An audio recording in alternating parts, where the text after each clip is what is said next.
Hi friends, welcome to my channel. This is எக்யூஸ்மென். So இந்த video பார்த்தீங்கன்னா எனக்கு கொஞ்சம் இன்ட்ரெஸ்டிங்கான ஒரு வீடியோ. பிகாஸ் ஒரு எப்பிக்கான ஒரு மூவி இப்போ ரீரிலீஸ் ஆகிருக்கு. ஸோ அந்த மூவியை நான் என்னோடய ஸ்டைலில் ரிவ்யூ பண்ணுறேன் அப்படின்னு சொல்கிறது எனக்கு கொஞ்சம் பெருமையாக இருக்குது.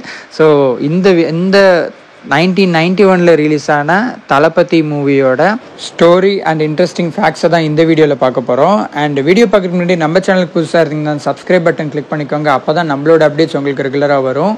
அண்ட் வீடியோ கடைசியாக பிடிச்சிருந்தா இந்த லைக் மட்டும் தட்டுங்க. சரி, வாங்க ரிவ்யூக்குள்ள போகலாம்.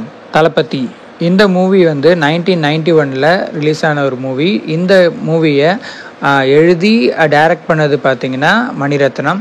மூவியை ப்ரொடியூஸ் பண்ணது பார்த்திங்கன்னா வெங்கடேஸ்வரன் சொல்கிறவர். அண்ட் இந்த மூவியில் லீட் ரோல்ஸ் பண்ணது பார்த்திங்கன்னா ரஜினிகாந்த், மம்முட்டி, அரவிந்த் சுவாமி, ஸ்ரீவித்யா, சோபனா, இன்னும் பலர் இந்த படத்தில் நடிச்சிருக்காங்க. இன்ட்ரெஸ்டிங் ஃபேக்ட்ஸ் எல்லாம் பார்க்குறதுக்கு முன்னாடி நம்ம இந்த மூவியோட ஸ்டோரியை கொஞ்சம் டீட்டெயிலாக பார்த்துடலாம். ஸோ ஸ்ரீவித்யா ஒரு 14 வயசு ஆகும்போது அவங்களுக்கு ஒரு வயிற்றில் பேபி ஃபார்ம் ஆகிருக்கும். ஸோ அது ப்ரெக்னென்சி வெளியில் துடிச்சிட்டு இருப்பாங்க. ஸோ அவங்களுக்கு அறியாமல் நடந்த ஒரு விஷயனால நடந்திருக்கலாம். பட் அவங்க ஒரு கைண்ட் ஹார்ட்டட் பர்சனால் அவங்க கலைக்கவும் முடியாமல் இந்த குழந்தைய இது பண்ணாமல் என்ன பண்ணுறது அப்படின்னு தெரியாமல் இந்த சொசைட்டிக்கிட்டே மறைச்சிட்ருக்காங்க. பட் ஆனால் இந்த குழந்தைய அவங்களால அந்த சொசைட்டியில் வளர்க்க முடியாத ஒரு சூழல்.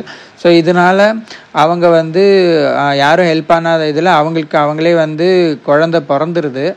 பட் லாஸ்ட்டு அந்த குழந்தைய இந்த சொசைட்டி முன்னாடி அவங்க எதுவுமே பண்ண முடியாமல் அந்த எங்கே இருந்தாலும் நல்லா இருக்கணும் அப்படின்னு சொல்லிட்டு ஒரு ட்ரெயின் அவங்க பார்க்குறாங்க, கூட்ஸ் ட்ரெயின்.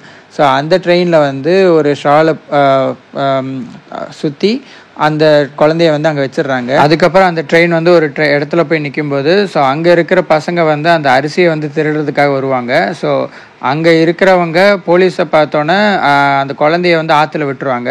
ஸோ அந்த ஆற்றுல மக்கள்லாம் கூடி அங்கே ஒருத்தங்க அந்த குழந்தைய எடுத்துகிட்டு வளர்க்குறாங்க.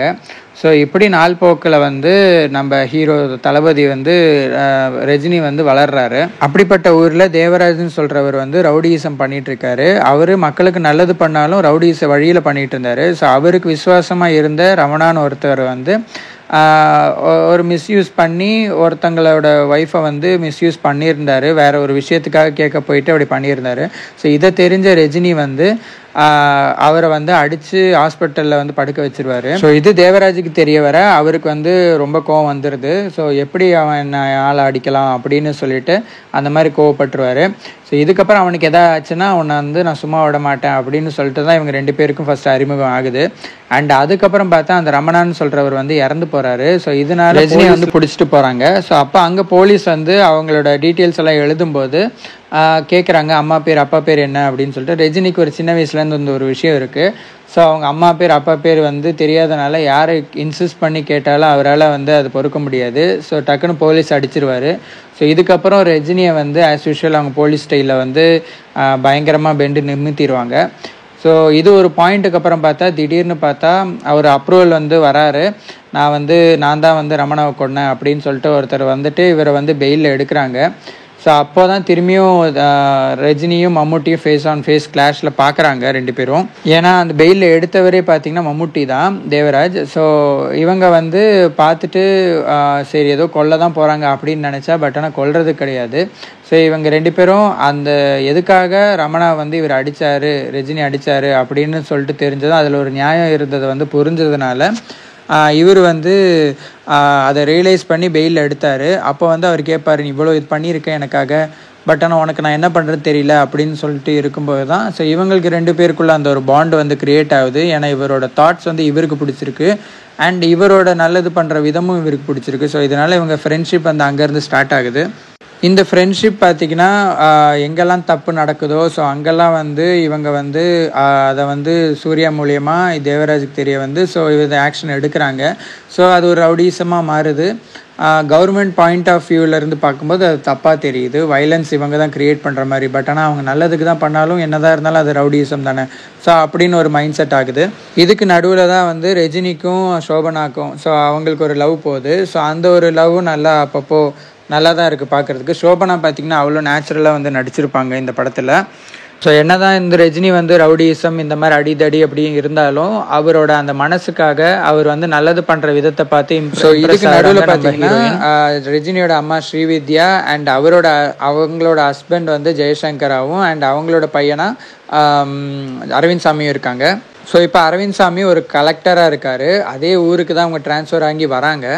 அப்புறம் பார்த்தீங்கன்னா ஆப்போசிட்டில் இன்னொரு வில்லன் இருக்கார். ஸோ அவர் பார்த்தீங்கன்னா தேவராஜுக்கு இதுக்கு முன்னாடி இருந்த ஒரு பாஸு.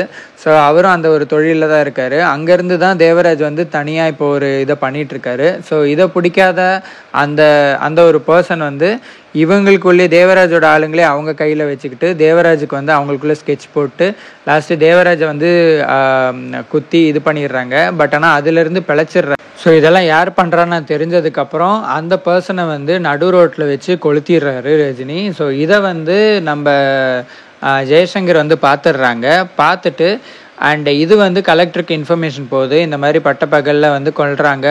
பட் ஆனால் இதெல்லாம் இங்கே சர்வசாதாரணமாக நடக்குது அப்படின்னு சொல்லிட்டு போலீஸ் வந்து சொல்கிறாங்க.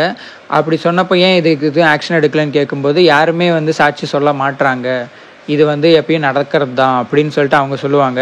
ஏன் ஒரு சாட்சி கூட கிடைக்கலையா அப்படின்னு கேட்கும்போது லாஸ்ட்டு பார்த்தா அவங்களோட அப்பாவே முன் வந்து இதை நான் வந்து பார்த்துருக்கேன், அப்போ உங்களுக்கு சாட்சி தானே வேணும், சாட்சி இருக்குது, நீங்கள் எடுத்துக்கோங்க, நீங்கள் ஆக்ஷன் எடுங்க அப்படின்னு சொல்லிட்டு போலீஸை வந்து ப்ரெஷர் பண்ணுறாங்க கலெக்டர். அந்த ரவுடிசம் பண்ணுறவங்களெல்லாம் வந்து கூப்பிட்டுட்டு போலீஸ் ஸ்டேஷனுக்கே வச்சுட்டு அடையாளம் காட்ட சொல்கிறாங்க. ஸோ அப்போது வந்து திரும்பி அதே மாதிரி நம்ம ஹீரோ கிட்ட அப்பா பேர் அம்மா பேர் அப்படின்னு சொல்லிட்டு கேட்குறாங்க. அப்போ திரும்பி நம்ம ஹீரோ கொந்தளிச்சு விஷயத்தெல்லாம் சொல்லிடுறாரு. ஸோ இந்த மாதிரி தான், இப்படி தான் நான் வந்தேன், இப்படி தான் நான் பிறந்தேன் அப்படின்னு சொல்லிட்டு டென்ஷன் ஆகி சொல்கிறாரு. இதை வந்து கேட்ட ஜெயசங்கர் ரியலைஸ் பண்ணுறாரு. ஏன்னா அவருக்கும் அந்த ஸ்டோரி வந்து தெரியும் ஒய்ஃப் மூலயமா. ஸோ இது வந்து இவங்களோட பையன்தான் அப்படின்னு சொல்லிட்டு அவர் கெஸ் பண்ணோன்னே அவர் அடையாளம் காட்டும் போது அவர் சொல்லலை. நாளுக்கு நாள் வைலன்ஸ் அதிகமாகிட்டே தெரியுது. ஸோ இது வந்து கலெக்டர் சைட்ல இருந்து இவருக்கும் ப்ரெஷர் அதிகமாகுது மேலிடத்துல இருந்து. ஸோ இதை எப்படியாவது கண்ட்ரோல் பண்ணணும்னு பார்க்குறாரு. ஸோ அப்போ ஒரு சமாதான பேச்சுக்கு வந்து வைக்கிறாங்க. அந்த சமாதான பேச்சில் பார்த்தீங்கன்னா இவங்க வந்து அவங்களுக்கு எதிராகவே பேசிகிட்டு இருக்காங்க. பட் ஆனால் இவங்க சைடில் இவங்க எதுவும் சொல்ல மாட்டாங்க. எதாக இருந்தாலும் ரூல்ஸ் படி தான் பண்ணணும். பட் ஆனால் இவங்க என்ன சொல்கிறாங்கன்னா, ரூல்ஸ் படி நீங்கள் பண்ணுறதா இருந்தால் எந்த இதையும் நீங்கள் பண்ண மாட்டீங்க, நாங்கள் தான் எல்லாத்தையும் பண்ணுறோம் அப்படின்னு சொல்லிட்டு இவங்க அது எப்படி நீங்கள் சட்டத்தை எடுக்கலாம் எப்படின்னு சொல்லிட்டு இவங்களுக்குள்ள ஒரு வாக்குவாதம் போகுது. அதுக்கப்புறம் ஒரு பாயிண்டில் டென்ஷன் ஆகிட்டு மம்முட்டி கிளம்பிடுறாரு. ஸோ ரஜினியும் கூட கிளம்பிடுறாரு. ஸோ இந்த ஒரு கிளாஷ் வந்து இடையில போயிட்டுருக்க இவங்க 2 பேரோட லவ் விஷயத்தில் பார்த்தீங்கன்னா இது வந்து தேவராஜுக்கு தெரிய வந்து பொண்ணு கேட்குறதுக்காக ஹீரோயினோட வீட்டுக்கு போகிறாங்க. பட் ஆனால் அவங்க அப்பா ஸ்ட்ரிக்டாக நான் வந்து கொடுக்க முடியாது அப்படின்னு சொல்லிட்டு இருந்ததுனால லாஸ்ட்டாக அங்கேருந்து வெளியே வந்துடுறாங்க. ஸோ இவங்க 2 பேரும் பேசி பிரிஞ்சிடுறாங்க அஃபிஷியலாக. அண்ட் ஒரு பாயிண்டில் ஜெயசங்கர் வந்து ரஜினியை மீட் பண்ணுற மாதிரி ஒரு சுச்சுவேஷன் வருது. அந்த சுச்சுவேஷனில் அவர் வந்து எக்ஸ்பிளைன் பண்ணிடுறாரு, இவங்க தான் உங்கள் அம்மா அப்படின்னு சொல்லிட்டு, இதுதான் உன் தம்பி அப்படின்னு எக்ஸ்பிளைன் பண்ணுறாரு. ஸோ அதுக்கப்புறம் ரஜினி வந்து அவங்கள பார்க்கும்போது அந்த ஒரு ஃபீலோடு தான் பார்க்குறாரு. பட் ஆனால் இது வந்து சொல்லக்கூடாது அப்படின்னு சொல்லிட்டு சத்தியமும் வாங்கிடுறாரு.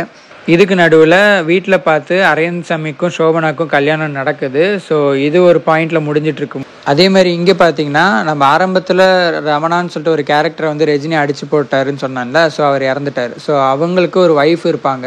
ஸோ அவங்க ப்ரெக்னென்சியாக இருப்பாங்க அப்போது. ஸோ அதுக்கப்புறம் இடையில வந்து அவங்களுக்கு குழந்த பிறக்கும், பெண் குழந்தை. பட் ஆனால் இது வந்து நாள் போக்க யாருமே இல்லாதனால அவங்க வீட்டில் இருக்கிறவங்களே இல்லை சுற்றி இருக்கிறவங்களே அவங்க வந்து தப்பாக ட்ரீட் பண்ணுறாங்க இது அப்படின்னு சொல்லிட்டு தேவராஜ்கிட்ட வந்து முறையிடுறாங்க. இதில் வந்து என்ன பண்ணுறது அப்படின்னு தெரியாமல் இவர் வந்து ரஜினிக்கும் ஒரு வாழ்க்கை கொடுக்கணும் அண்ட் இவங்களுக்கும் ஒரு சேஃப்டி வேணும் அப்படிங்கிற ஒரு முடிவில் தேவராஜ் வந்து ரஜினிகிட்ட சத்தியம் வாங்கி நீ இவரை பார்த்துக்கணும், இவளை வந்து நீ கல்யாணம் ஃப்ரெண்ட்ஷிப்காக அண்ட் அவரோட வேர்ட்ஸ்க்காக இவர் எதுவுமே சொல்லாமல் ஓகே அப்படின்னு சொல்லிட்டு கூட்டிகிட்டு வந்துடுறாரு. ஸோ ஒரு பாயிண்டில் பார்த்தீங்கன்னா அந்த குழந்தைகிட்ட ரஜினி வந்து அவரோட கதையெல்லாம் சொல்கிறாரு. இதெல்லாம் வந்து அந்த ஒய்ஃப் கேரக்டர் வந்து கேட்டுட்ருக்காங்க. அவங்கக்கிட்ட இருக்கிற ஒரே ப்ரூஃப் பார்த்தீங்கன்னா அந்த போர்வை இப்பயும் அதை வச்சுருக்காங்க.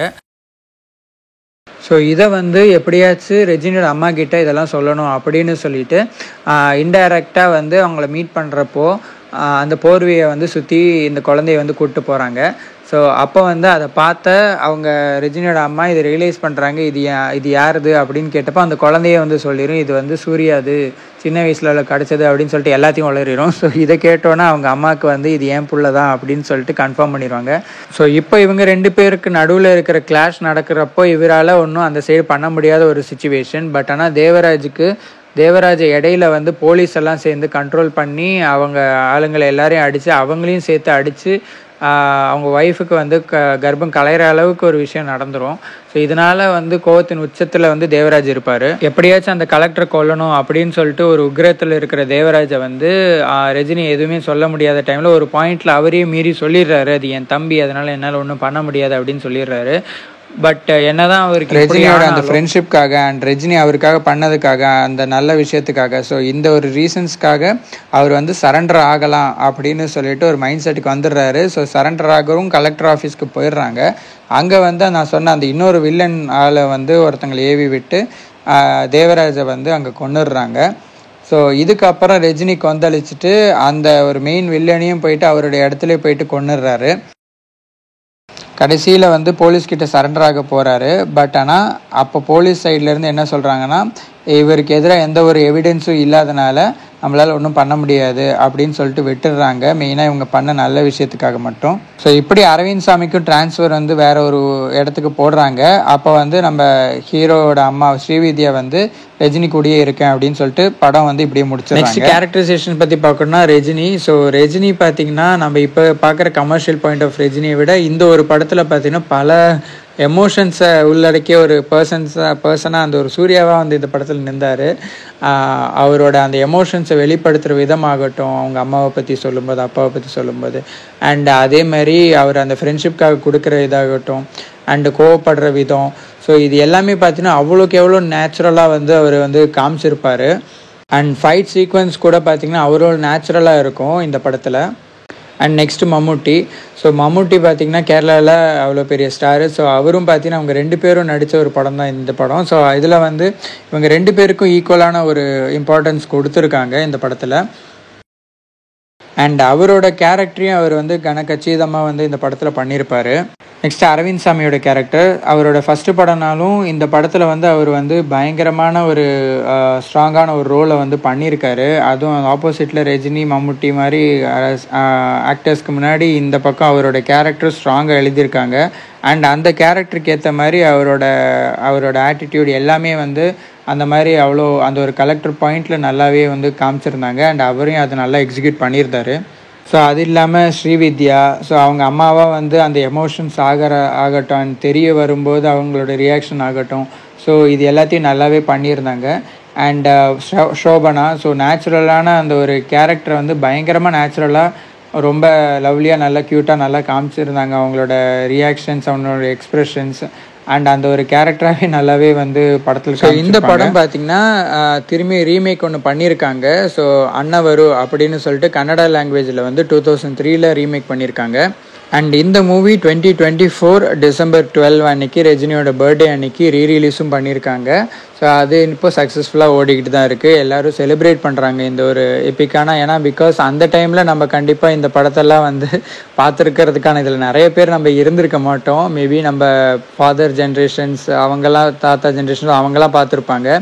ஸோ அந்த மாதிரி இருக்கிற ரஜினி ஃபேன்ஸ் ஆகட்டும், இப்போ நம்ம ஜென்ரேஷன் ஆகட்டும், ஸோ அவங்களுக்கெல்லாம் வந்து அந்த ஒரு டைமில் வந்த ஒரு படத்தை வந்து தேட்டரில் பார்க்குற ஒரு எக்ஸ்பீரியன்ஸே தனியாக. அதுவும் வந்து ரஜினி ஃபேன்ஸுக்கெல்லாம் வந்து இது ஒரு ட்ரீட்டாக இருக்கும். இந்த மாதிரி ஒரு ரீரிலீஸ் பண்ணும்போது அந்த ஃபேன்ஸுக்கு ரொம்ப எக்ஸைட்டிங்காக இருக்கும். அந்த டைமில் அவங்க எப்படி ஃபீல் பண்ணி பார்த்துருப்பாங்க, நம்மளால் ஃபீல் பண்ணியிருக்க முடியும். இந்த மூவியோட இன்ட்ரெஸ்டிங் ஃபேக்ட்ஸை நான் பார்ட் 2 வீடியோவில் அப்லோட் பண்ணுறேன், அதை செக் பண்ணி பாருங்கள். ஸோ அவ்வளோதான் ஃப்ரெண்ட்ஸ் இந்த வீடியோ பிடிச்சிருந்தா லைக் பண்ணுங்கள் அண்ட் உங்கள் ஃபீட்பேக்கை கமெண்ட்டில் சொல்லுங்கள். புதுசாக இருந்தீங்கன்னா சப்ஸ்கிரைப் பண்ணுங்கள். தேங்க்ஸ் ஃபார் வாட்சிங் ஃப்ரெண்ட்ஸ்.